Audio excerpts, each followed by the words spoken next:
Magnus ultimately wins, and Chinook can only limp away, watching his hard-earned meal go to someone else's stomach. Back at the beach, the salmon have finally arrived in large numbers.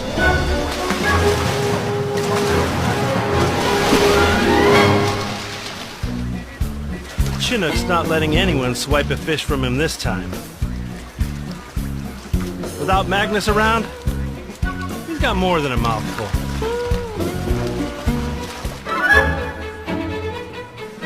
Then it's just a matter of eating your catch before someone else does. Hurry up, little guy!